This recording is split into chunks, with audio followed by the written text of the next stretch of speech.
Téléspectateurs d'Ecclesia TV, nous sommes très heureux de vous retrouver dans le cadre donc de notre émission religieuse mariale sur cette télévision nationale catholique. Votre émission mariale Marie qui es-tu? Un autre numéro, un autre thème avec le révérend Père Alou Augustin, à qui nous souhaitons la bienvenue, un bon retour sur notre plateau. Merci. Il était aux affaires du Père. Bien sûr, il y a des âmes à sauver et donc et puis aussi il y a la mission pastorale. Donc, du coup, ça fait qu'à un certain moment, on s'éclipse pour pouvoir s'occuper du chant du Seigneur. Merci beaucoup, révérend. Merci pour ce que vous accomplissez pour le peuple de Dieu. Et puis, surtout, merci d'avoir accepté cette invitation. Merci de m'avoir invité et de m'avoir relancé. Me rappeler aussi que nos fidèles qui nous écoutent et qui nous regardent ont besoin de nous. Nous profitons pour saluer notre évêque qui s'occupe des moyens de communication. Effectivement, voilà. Monseigneur Raymond Awa, qui m'a rappelé que mon dix était rayé. Et voilà. Merci bien à notre Père évêque. Et puis, chers téléspectateurs, nous sommes très heureux de retrouver le curé de la paroisse Sainte-Thérèse d'Avila. Voilà, c'est dans le diocèse de Yopougon. Et avec le Père Alou aujourd'hui, nous allons parler du Sacré-Cœur de Jésus. Principalement, Marie, modèle de sainteté, de foi, de réparation véritable. Effectivement. Et c'est le mois du Sacré-Cœur. Oui. Et dans ce mois-là, il est bon que nous puissions voir également la place de la Vierge Marie. Effectivement, le mois de juin, c'est le mois par excellence du Sacré-Cœur. Nous sommes à l'école de la Vierge Marie et en notre modeste qualité d'écolier, d'apprenant, nous allons profiter voilà, des connaissances donc, de nos pères. Et aujourd'hui, c'est avec le Père Alou Augustin que nous parlerons donc de Marie, modèle de sainteté, de foi et de réparation véritable. Je voudrais rappeler à nos chers téléspectateurs que ce mois de juin, consacré donc au Sacré-Cœur de Jésus, le cœur très aimant de notre Seigneur et Sauveur. Nous allons donc, sur cette base, voir comment la Vierge Marie nous aide justement à pouvoir, nous aussi, nous rapprocher de ce cœur très aimant.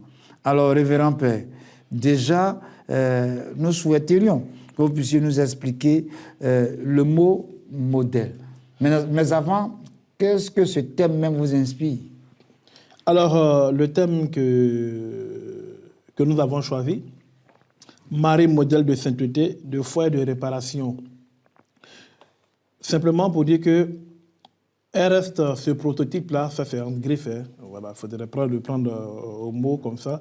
Mais il n'y a pas meilleure personne qui puisse nous aider ou bien nous montrer comment est-ce qu'on peut devenir saint, comment est-ce qu'on peut croire en Dieu, quel que soit ce qu'on vit, et puis en plus, comment est-ce qu'on peut arriver à réparer les torts que nous avons à commettre ou bien que nous commettons tous les jours. Rappelez-vous qu'on a dit que le saint pêche 7 fois. Alors, si le saint pêche 7 fois, vous, Germain et moi, alors imaginez combien de fois on pêche. Et pourtant, combien de fois nous aurons voulu vraiment être saints devant Dieu. Mais pour y arriver, nous avons besoin de quelqu'un qui puisse nous aider et ce quelqu'un-là qui lui-même est exemple, ou bien qui est un modèle, un exemple pour nous.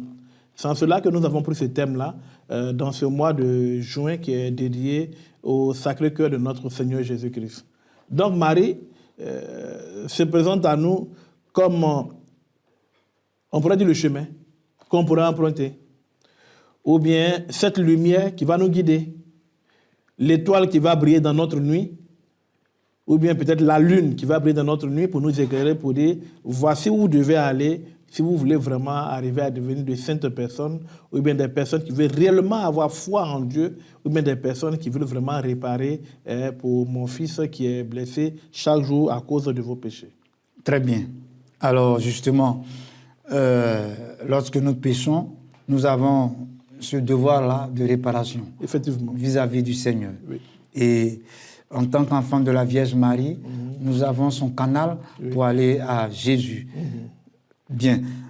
Mais déjà, puisque vous avez indiqué clairement ce que le thème vous inspire, il conviendrait que nous puissions, de façon très pratique, en allant pas à pas, permettre à nos téléspectateurs de nous suivre. Donc, nous allons, si le Père le souhaite, définir avec lui le mot modèle. Modèle dans ce grand thème-là. Marie, modèle de sainteté, modèle de foi, modèle de réparation véritable. Ok. Alors, dans le mot modèle, il faudrait voir, je vais essayer de prendre un français terre à terre. On peut voir le mot modèle comme une représentation. Quand vous allez dans le domaine de l'art, surtout les couturiers, vous diront, on a un modèle. Voilà, donc c'est-à-dire, je regarde un peu la tenue de Germain et puis on fait la même chose, on copie en fait. Donc ça devient un modèle. C'est comme aussi le... Généralement, ce sont les femmes. Ah, ok. C'est la même chose, mais pour mieux comprendre encore, vous voyez, moi je suis enfant de couturier. À l'époque, pour pouvoir faire... on fait les mesures, mais pour pouvoir bien couper, alors maman avait des papiers sur lesquels elle avait déjà dessiné. On appelle ça le modèle. Donc on dépose dessus et puis on découpe le tissu pour pouvoir faire la chose. Donc ça aussi, c'est ce qu'on appelle le modèle qui devient une représentation.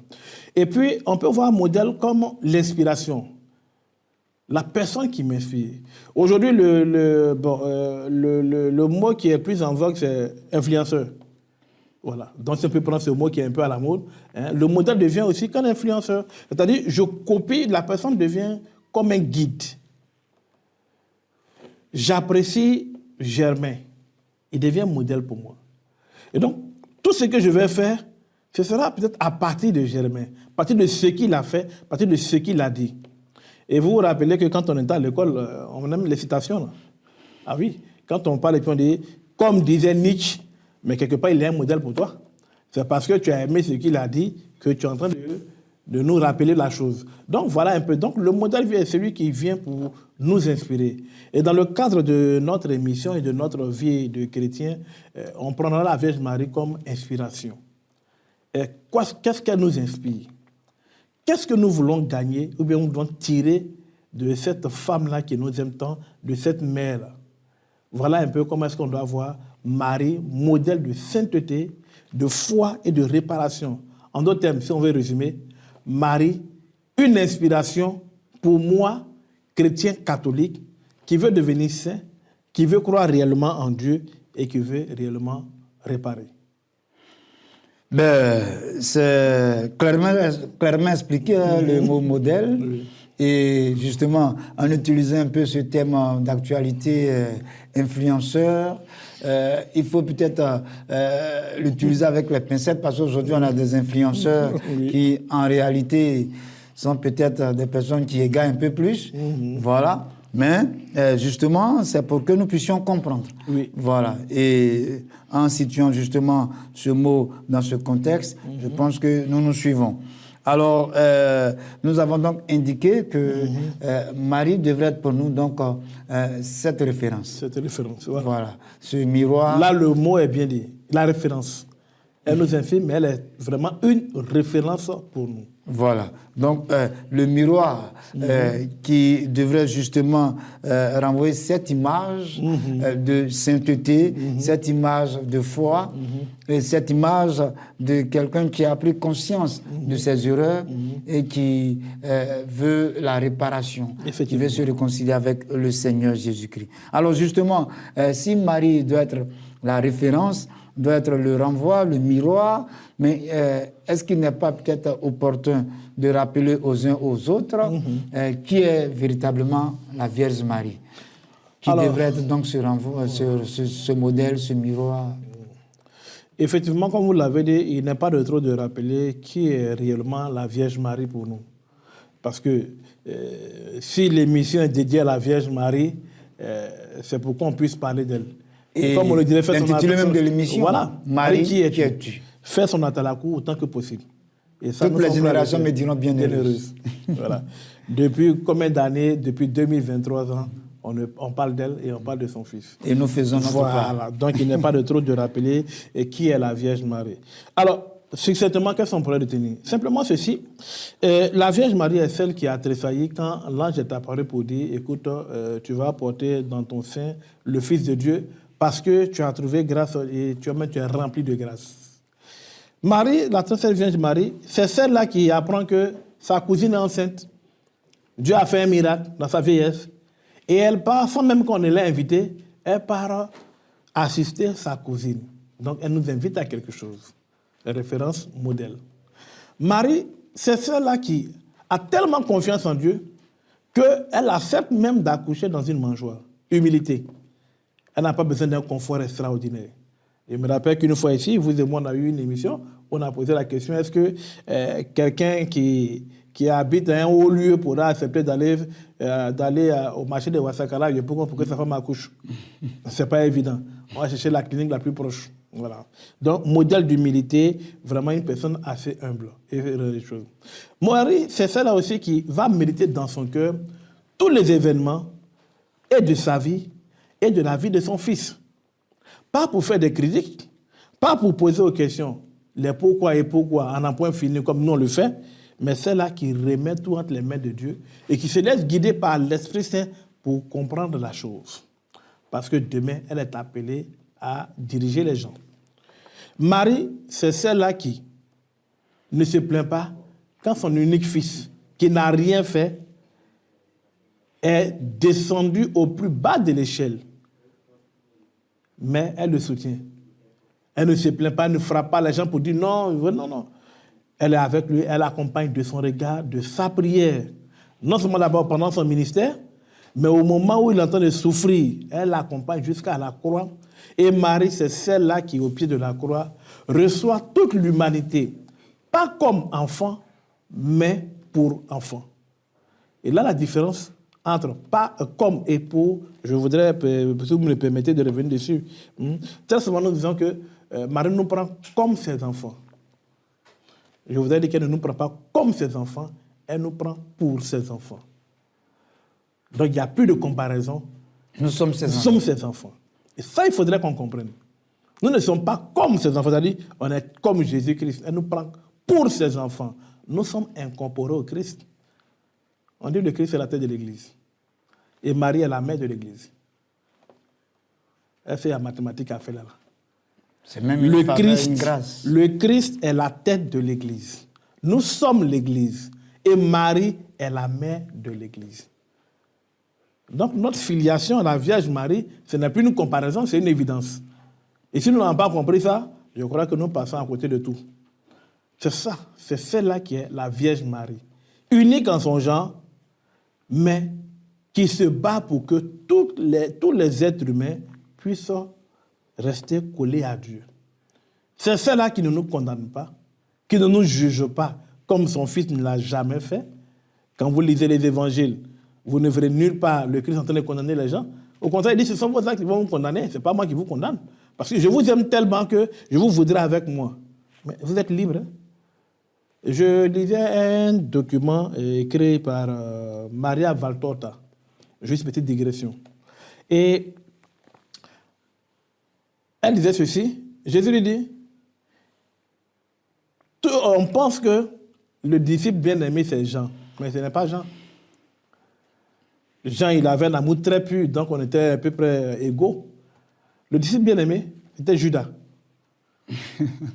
C'est lui que j'aimais tellement, parce que je voulais le sauver. Jean n'avait plus besoin de mon amour, il savait que je l'aimais.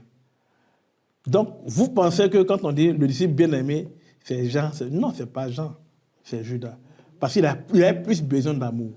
Et tant que vous donnerez beaucoup d'amour à ceux qui pensent qu'ils n'ont pas d'amour, ce sont ces personnes-là qui sont les plus aimées. Mais il faudrait que cette personne accepte l'amour que tu lui donnes. Jean n'avait plus besoin de mon amour parce qu'il savait que je l'aimais. Les autres savaient aussi que je les aimais. Mais les gens ont pensé que, comme Jean était collé à moi, il était le disciple le plus aimé, le bien-aimé. Alors que le bien-aimé, c'était Judas Iscariote, qui malheureusement a préféré suivre ses vues.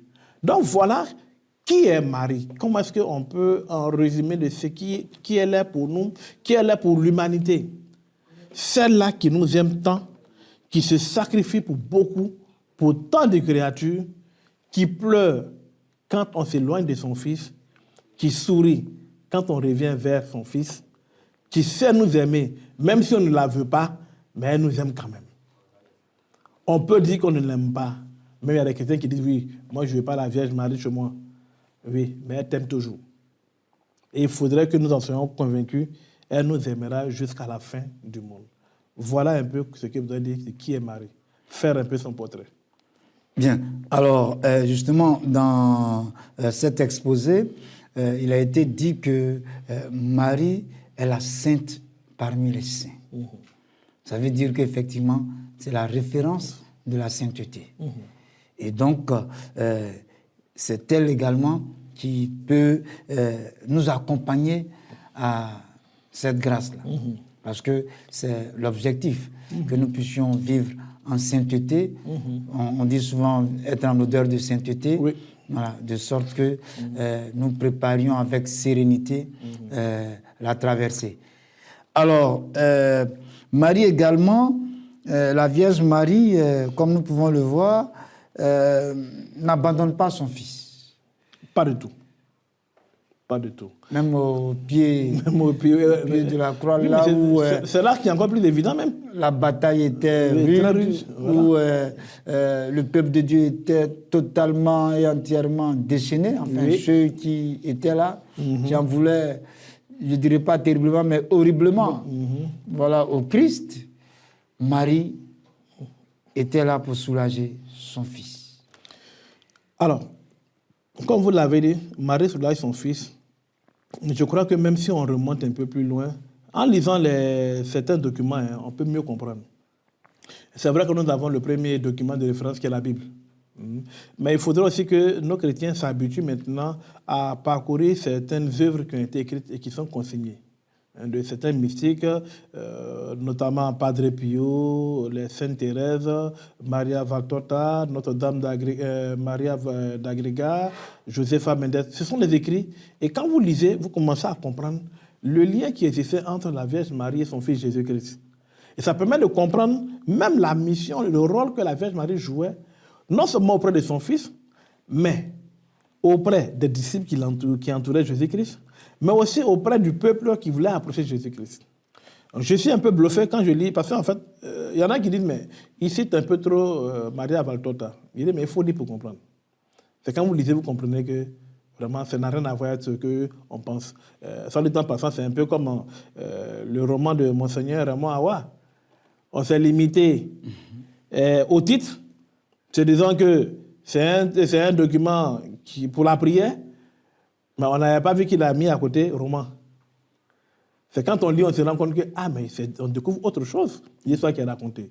Alors donc, en lisant Maria Valtorta, j'arrive à percevoir sérieusement cette, comment on pourrait dire ça, je ne peux pas parler de symbiose, mais cette connexion entre la mère et son fils. Je me rappelle d'un passage là, concernant Judas toujours. C'est lui qu'on peut prendre comme référence dans ce genre de problème-là. Voilà. Alors, la mère de Judas, selon ce que Maria Valtorta a dit, la mère de Judas est venue pleurer. Elle pleurait auprès de la Vierge Marie pour lui dire, mais écoute, là, vraiment, je pleure parce que quand je regarde les autres disciples, vraiment, ils sont bien. Mais mon élément là, vraiment.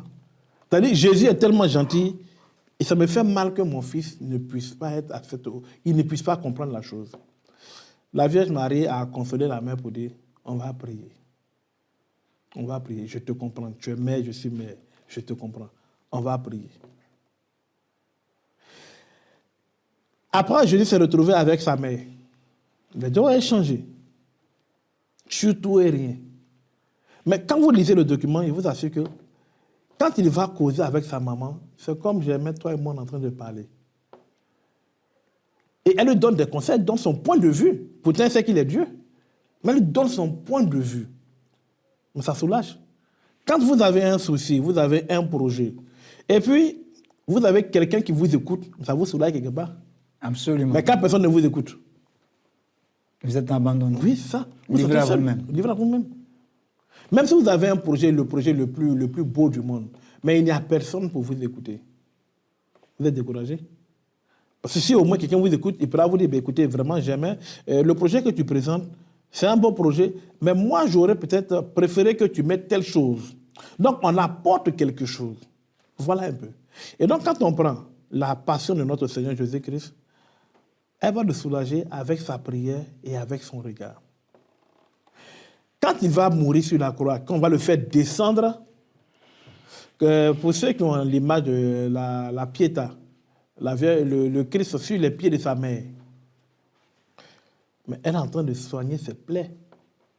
Il est déjà mort, c'est vrai, mais elle baisse et elle honore, elle vénère chaque plaie de notre Seigneur Jésus-Christ, qui est là pour nous sauver.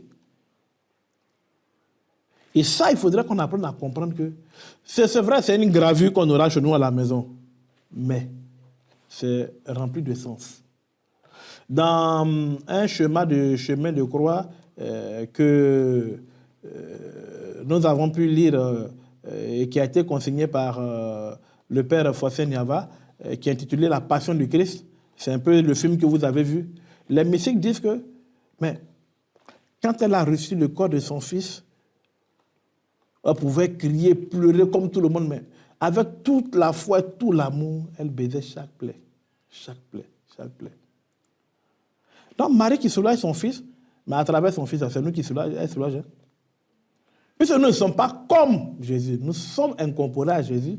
Donc c'est chaque être humain qu'elle soulage dans sa souffrance, dans ce qu'il vit.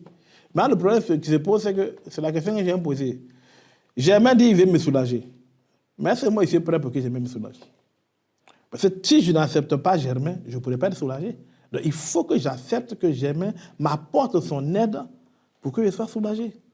C'est comme un malade qui ne veut pas que le docteur Germain le touche. Il faut que moi je puisse soigner. Or, il faudrait que j'accepte que le médecin Germain qui est là s'approche de moi, qu'on puisse me faire les analyses et qu'il me prescrit le médicament qu'il faut, qu'il puisse me palper pour voir s'il n'y a pas quelque chose de cassé, ou bien qu'il puisse mettre cet appareil-là pour voir le battement, le rythme cardiaque, tout. Mais s'il n'accepte pas que Germain s'approche de moi, comment est-ce qu'on pourra me soigner? Et donc voilà un peu. Marie qui soulage son fils, soulage chaque créature. Parce que nous sommes déjà touchés par le péché originel et donc nous sommes plus portés à faire le mal. Or, chaque acte et chaque comportement, chaque pensée que nous aurons à faire, qui va à l'encontre de la volonté divine, fait que nous blessons Dieu et nous péchons. Et ça touche notre âme. La Vierge Marie vient pour dire, écoute Germain, ne te décourage pas. Tu es en train d'apprendre. Tu veux être saint. Il faut apprendre. Apprendre de tes chutes, apprendre de tes erreurs pour pouvoir te relever. Aie foi en Dieu pour pouvoir continuer. Et puis, apprends à faire réparation. C'est-à-dire, reconnaître que tu as mal fait et demander pardon. C'est ça la réparation, en fait. Donc, voilà en quoi est-ce que Marie, notre Mère du ciel, qui est en train de soulager son fils, arrive à soulager chacun d'entre nous quand nous nous écartons plus ou moins de chemin que Dieu a prescrit pour nous. Très bien. Alors justement, c'était un rappel donc de la passion du Christ pour montrer cette connexion entre Jésus et sa mère. Voilà, ce cœur aimant, ce cœur maternel de la Vierge Marie qui prend sur ses pieds son fils, le corps inerte de son fils, et qui couvre ce corps-là de tout son amour maternel. Et justement, cela pourrait éventuellement nous ramener à avoir une autre notion de comment justement réparer ces outrages que nous causons, que nous faisons à Dieu, ces outrages, comment donc les réparer, ces péchés que nous entretenons malheureusement en longueur de journée. Et il y en a même parmi nous qui en avons qui sont mignons. Voilà, comme un péché aussi. Laisse-toi-tu être mignon. C'est bon. Vous qui dites qu'il est mignon. Donc, comment justement nous rapprocher de Dieu avec la Vierge Marie. Alors, permettez-moi de rappeler plus ou moins, déjà pour ce thème-là, un passage biblique. L'évangile qui a été lu le jeudi 6 juin Voilà. Dans cet évangile, un scribe a posé la question à Jésus-Christ. Maître, quel est le premier commandement? Le Christ a dit, le premier commandement, c'est tu aimeras le Seigneur, ton Dieu, de tout ton cœur, de toute ton âme, toute ta force, et vraiment le mettre au centre de tout. Et puis, il a ajouté pour dire, tu aimeras ton prochain comme toi-même. L'amour. L'amour. Pour pouvoir arriver à réparer, ça veut dire que tu aimes. Donc, le premier moyen... Le premier moyen, c'est l'amour. L'amour. Oui. Parce que l'amour est la clé à beaucoup de choses. Je ne parle pas de l'amour, c'est-à-dire que j'aime une fille, je l'ai draguée. Ce n'est pas de ça que je parle. C'est un autre niveau. Ouais, ça, les gens parlent d'un autre niveau. Voilà, ce n'est pas de ça que je parle. Je parle de l'amour authentique, grand A, qui découle de l'amour divin. Au point que, parce que je dis que j'aime l'affaire de Germain, je lui pardonne, quel que soit ce qu'il me fait. Ça, c'est faisable, mais c'est difficile. Et donc, quand le Christ dit aimer son prochain comme soi-même, il faut te poser la question. Est-ce que quand on fait un peu l'analyse de la situation, on aime le prochain comme soi-même? Parce que aimer le prochain comme soi-même, qui découle de l'amour divin, ça veut dire que je ne peux pas faire à autrui ce que je refuse qu'on me fasse. Ça aussi, c'est biblique, le Christ l'a dit. Hein. Ne faites pas aux autres ce que vous ne voulez pas qu'on vous fasse. Donc, je ne peux pas être dans une dynamique de dire que j'aime Germain, il m'a fait du tort. Même s'il ne fait pas la démarche pour me demander pardon, je lui garde rancune. Et puis, au même moment, moi, je manque d'amour ou bien de courtoisie à peut-être au père Bertrand. Mais je veux que le père Bertrand me pardonne. Ça ne marche pas. Je ne veux pas accepter le pardon de Germain, mais je veux que le père Bertrand accepte moi mon pardon. Ça renvoie à un calcul mathématique. Ah, voilà. Si A égale à B, que B égale à C, c'est que A égale à C. Ce sont des choses simples. Tu ne peux pas dire que tu aimes Dieu. Tu aimes ton prochain, mais il y a des limites. Mais quand la même situation t'arrive, il faut qu'on soit miséricordieux pour toi. Ça ne marche pas. Or, regardons un peu comment est-ce que le Christ a vécu pour nous, comment il vit pour nous. Comment il déborde d'amour, au point que il n'a même pas regardé le fait que, Judas est mauvais, il veut tout faire pour ne pas être sauvé, ou bien au cours de l'histoire, on aura des événements catastrophiques, tout et tout, et puis il y a des gens même qui vont continuer de le bafouer, de l'insulter. Et on sait que jusqu'aujourd'hui, il y en a qui incitent le Christ. Il va demander, malheureusement, oui, ils sont légion. Il va demander quand il retourne chez mon père, tranquillement. Qu'est-ce qu'on peut lui faire? Mais il dit, je vais jusqu'au bout. J'accepte de mourir pour que Satan n'ait plus de pouvoir sur mes frères et sœurs. Donc, moi, je n'ai pas mêlé pour dire que, parce que j'ai même manqué de respect, donc je ne lui pardonne pas. Mais quand je lui manque de respect, il faut qu'il me pardonne. Je vais prendre une histoire qui s'est passée il y a quelques jours de cela. C'est une expérience avec les âmes. Pendant qu'on prie, voici que j'échange avec un jeune homme qui est déjà décédé. Et donc on échange, et puis bon, au même moment, on sent la présence de quelqu'un. Et c'est son père qui est décédé aussi. Il dit, ça tombe bien comme ton papa est là, donc on va causer à trois. Et puis pendant qu'on échange, qu'est-ce que le père a fait? En fait, il a maudit, en fait, ce n'est pas son fils, il a maudit ses petits-enfants. Pourquoi? Parce que, selon lui, son fils lui a manqué de respect en public. Et comme ses petits-enfants font la fierté de son fils, il dit à son fils, tes enfants qui font ta fierté là, tu vas voir. Or, il adore un fétiche. Donc, il allait faire son incantation sur le fétiche avant de venir maudire ses petits-enfants. Et donc, évidemment, il y en a 3 qui sont décédés. Je lui dis, mais attends, mais pourquoi tu l'as fait? Là, c'est la question qu'il me pose. Est-ce qu'on peut humilier son père en public? Question. Je dis, bon, ça, tu as raison, mais ça arrivait, c'est ton fils. C'est là on voit la grandeur de ton âme.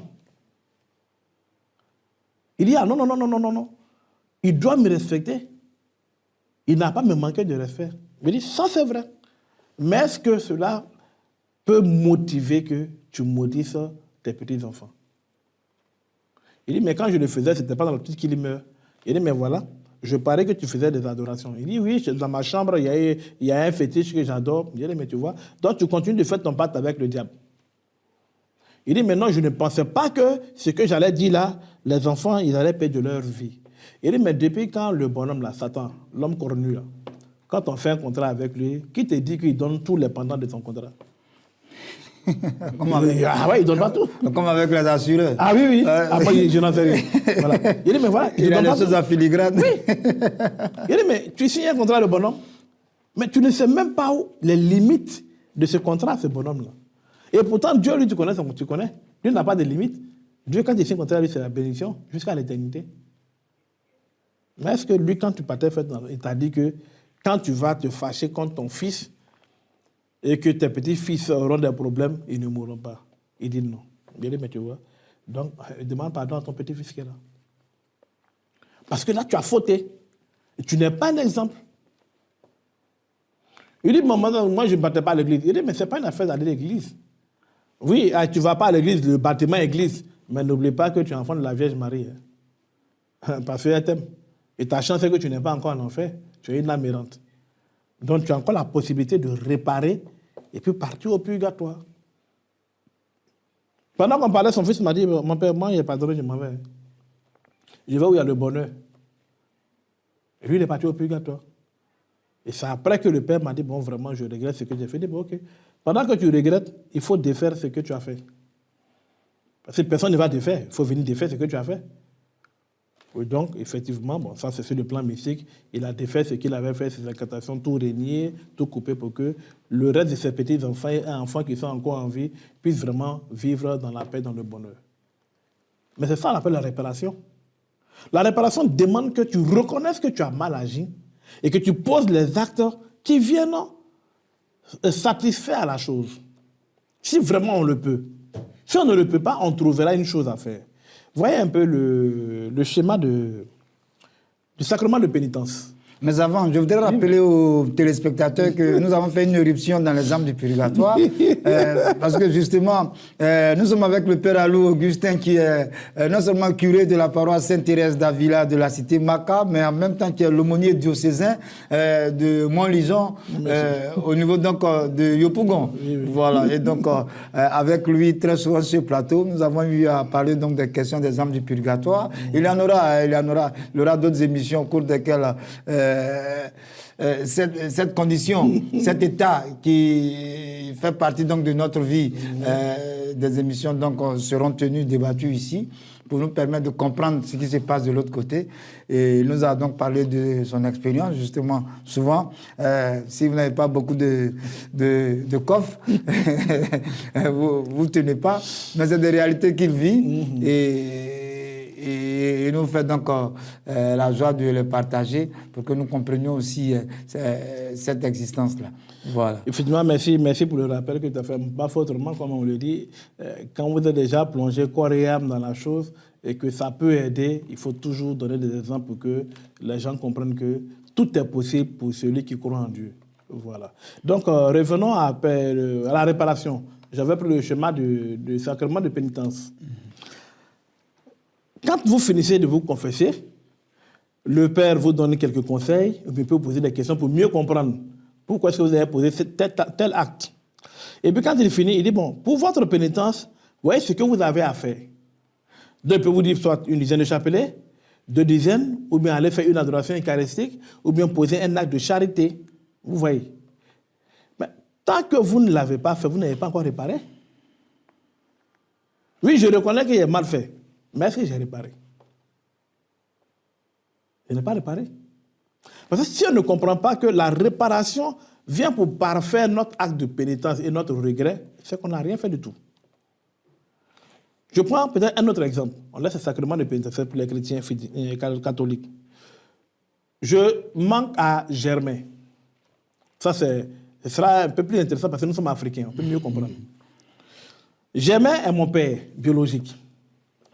Et voilà que dans mes attitudes, j'ai offensé mon père Germain, qui lui dit à ma maman, mais écoute, ton fils là, c'est comme ça on parle, hein, ton fils, c'est quand ça a réussi, on dit mon enfant.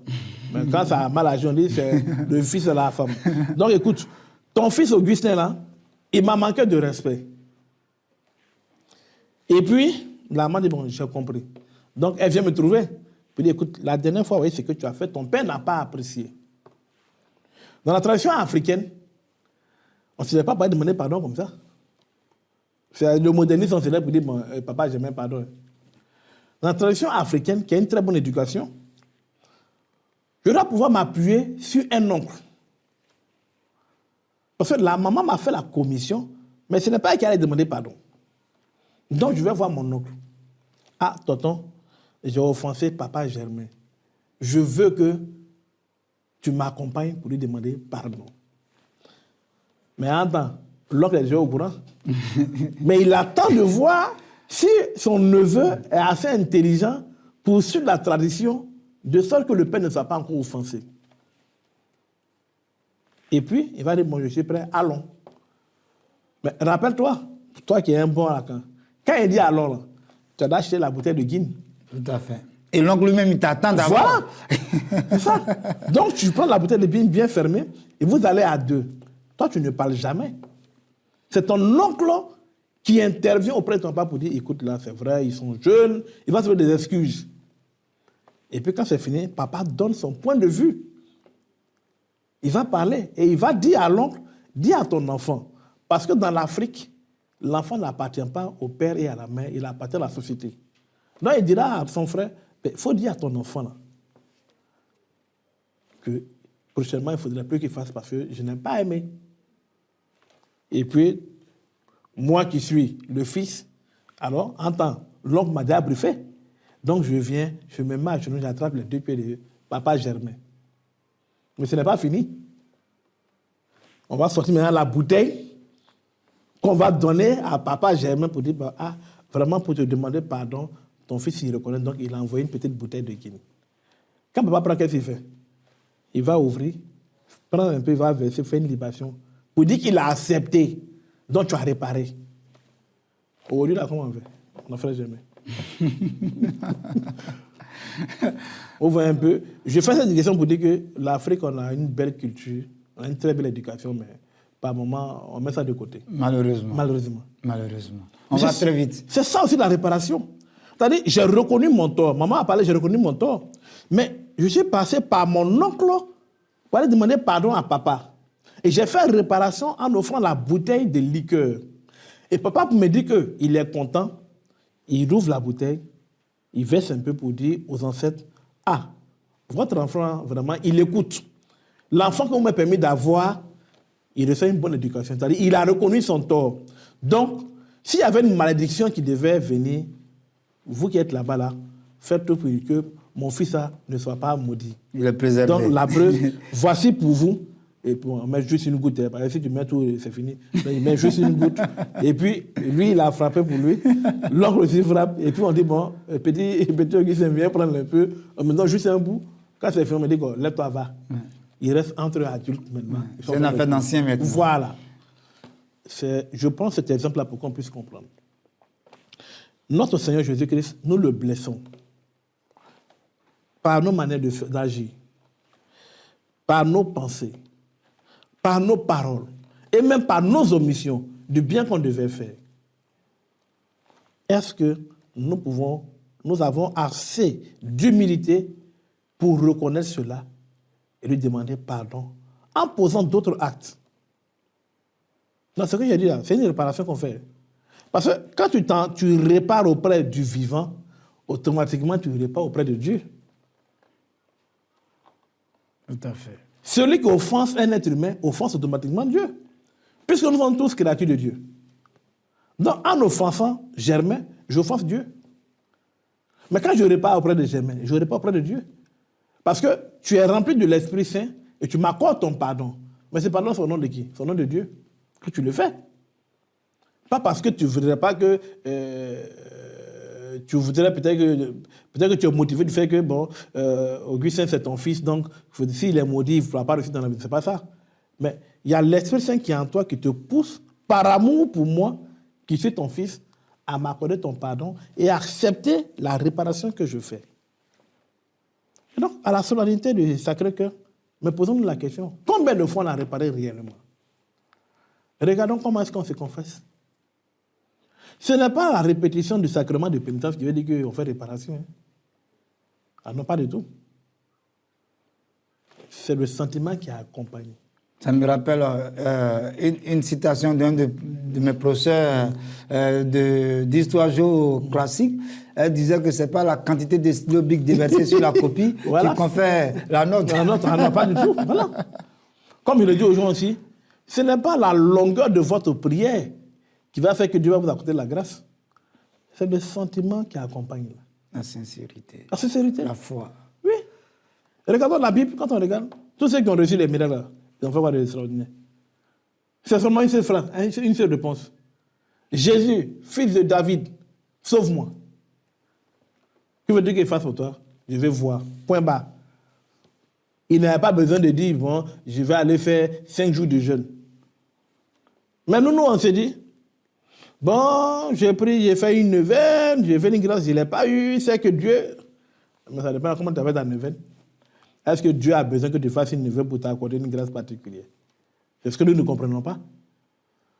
Donc, il faut savoir réparer. Et tout a profondément l'amour sincère. C'est pourquoi j'ai rappelé l'évangile du jeudi 6 juin 2023. Maître, quel est le premier commandement? Tu aimeras Dieu de tout ton cœur, de ton âme, et tu aimeras ton prochain comme toi-même. Et l'évangile dit quoi? Qu'est-ce qu'il a dit le scribe? Fort bête, tu as raison. Aimer Dieu, aimer son prochain, ça a plus de valeur que les sacrifices qu'on fait. Parce que je peux faire un sacrifice pour me faire aimer. Mais ça ne veut pas dire que je t'aime, toi, j'aime.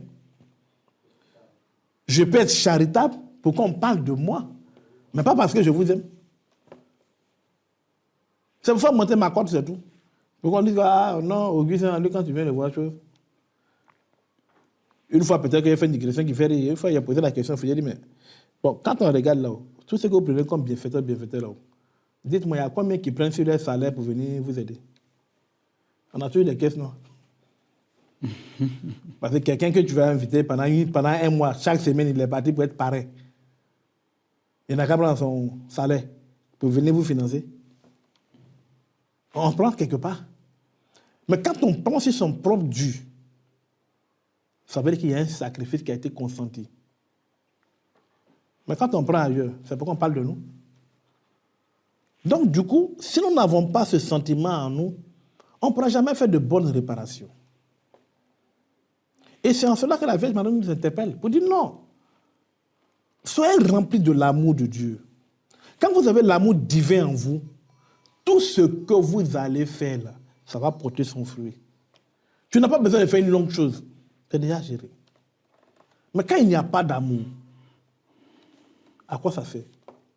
Il n'y a que de l'égoïsme, c'est tout. L'amour est le squelette, l'amour est l'épine dorsale. En tout cas. Voilà. Et justement, je voudrais peut-être ajouter à la lecture de nos téléspectateurs, parce que vous avez cité des œuvres que je souhaite qu'ils lisent. Et puis, cet évangile-là, du 6 juin, également, on pourrait aller lire aussi, parlant d'amour, donc 1 Corinthiens 13, 4 à 8. Voilà, parce que, justement, si on comprend l'amour, je pense qu'on se rapprochera un peu plus voilà, de l'homme et donc un peu plus de Dieu. Si j'ai tout fait et qu'il n'y a pas d'amour, après ça c'est... On aura travaillé en vain. Voilà. Or, à quoi bon se donner de la peine en vain? En vain. Il s'est pas souffrir après la mort.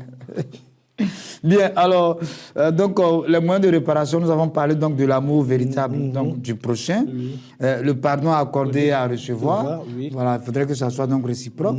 Et puis, nous terminons par ce troisième moyen de réparation qui est aimer Dieu et l'autre comme soi-même.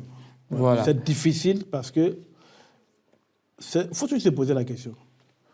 Ce que je fais à Germain, là, est-ce que je peux accepter comme une face? Voilà comment on peut juger de l'amour pour l'autre, en fait. C'est ce que je vais dire. Cette question-là, quand elle est dans votre tête, alors ça vous amène à faire attention. Il y a un document que je lis avec mes fidèles depuis le mois 1er juin, qui a été écrit par René Lejeune, un Européen français. C'est un tout petit document, mais qui est vraiment intéressant. Il parle de 365 messages de l'ange gardien. Et chose bizarre, je ne sais pas, mais le Seigneur est merveilleux quand même. C'est-à-dire, tout ce que je lis, toute exhortation que je prends, à la fin de l'homélie, ça cadre avec l'évangile. Je dis, mais attends, Dieu, quand même, il est bien. Hein? C'est-à-dire, tous les messages, ça tombe à pile poil pour ce qu'il faut dire aux fidèles. Et pour le 5 juin, je me rappelle très bien, qu'est-ce que l'ange dit? L'ange dit, vous avez en vous la conscience pour vous amener à faire le bien. Quand vous faites le mal, la conscience vous gronde. Lequel d'entre nous dira que sa conscience a applaudi quand elle a mal fait? Bon, à moins que vraiment il soit déjà donné à Satan. Mais pour quelqu'un qui est vraiment équilibré, même quand tu parles mal à quelqu'un, toi-même après tu as honte. Et il dit, mais en même temps, il termine par ceci. Il dit, ne jugez pas les gens. Parce qu'en fait, il y en a qui n'ont pas connu l'amour. Et donc, si vous jugez quelqu'un, ou vous condamnez la personne, vous ne comprendrez pas son histoire. Je vais, avant que vous ne finissiez, en parlant de l'amour du prochain, la question que je voudrais poser, combien sommes-nous qui avons cherché à connaître la vie de celui avec qui on marche? Est-ce que j'aimais que j'aime tant, avec qui je me sens à l'aise, on peut se promener tout autour? C'est-à-dire quelqu'un qui m'invite à la maison, Père Augustin, oui, je cours pour aller. Une fois, je causais avec lui pour connaître sa vie. Et ils sont passés, en fait. Comment il a vécu avec ses parents. Parce que si je connais ça, ça pourra me permettre de comprendre un jour où j'aimais, comme on dirait, André aura dégamé.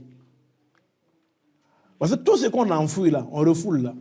On l'a appris ça en philosophie ici au Coran. Dans notre... c'est quoi? C'est subconscient ou inconscient? Dans le subconscient, quand on refoule, tôt ou tard, il revient un jour. Hein. Mais si je n'ai pas ces éléments-là, ces informations sur le passé de Germain, à supposer qu'un jour, il pose un acte, et puis il dit, mais attendez, c'est pas ce Germain que moi je connais. Mais quand j'ai les éléments de réponse, il dit, non, je comprends. Il a tellement refoulé qu'aujourd'hui, bah, c'est sorti. Je ne vais pas te condamner. Non, Germain, laisse tomber.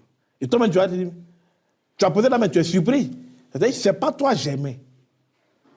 J'ai tellement refoulé la chose que pour finir, c'est sorti. Mais quand tu as posé là, et puis le père te dit, bien ton ami te dit, oh, j'aimais, laisse tomber, laisse ça, ça arrive. Et on peut fauter nous tous. Mais tu es encore plus à l'aise que celui qui va te dire, ah, que tu m'as déçu. Ça, c'est notre français, ça. Tu me déçois. Je ne pensais pas que tu pouvais faire ceci, cela. On te fait plonger encore. Mais quand tu dis non, laisse tomber, tu es mon frère, laisse ça. Que ça peut arriver. Je t'ai guéri quelque part et en même temps, je t'ai permis de remonter la pente. Ça là, c'est le signe que je t'aime. Merci au Père Alou Augustin. Merci pour toutes ces informations et puis surtout cette dose de formation. Ça me donne justement de lever un cap parce que cet enseignement vient de sauver mon fils. Hein. Lui, il avait fauté. Je lui ai dit qu'il serait privé d'une activité de scout avec les sapeurs-pompiers. Et depuis, il va et il revient. Mais là, on va lui accorder le pardon. Parce que justement, on a besoin que nous-mêmes nous soyons pardonnés. Oui. Donc il faudrait aussi que nous, à notre tour, nous puissions donc appliquer ce pardon aussi aux autres. En tout cas, merci beaucoup, Révérend Père, pour tous ces enseignements, pour toute cette catéchèse mariale. Vous faites bien d'être sur Ecclesia TV, parce que justement, sur Ecclesia TV, vous avez la bonne information et la bonne formation. Nous étions avec le Père Alou Augustin, qui, je le rappelle, est curé de la paroisse Sainte-Thérèse d'Avila, de la cité Maca. Voilà, donc il est donc aumônier de nos frères détenus. Et en même temps, il est l'aumônier du groupe de Montlison, du diocèse de Yopougon. Et donc, on a des incursions avec lui de temps en temps avec les âmes du purgatoire. Et nous aurons l'occasion, justement, pour d'autres émissions, d'en parler. Donc, merci d'avoir accepté cette invitation et surtout merci d'être revenu sur Ecclesia TV. Merci à Monseigneur qui m'a rappelé. Voilà. C'est la preuve que nos pères évêques nous suivent. Voilà. Et c'est tant mieux comme ça pour voilà. nous. En tout cas, merci encore à Monseigneur Raymond Awa. Merci et à très bientôt.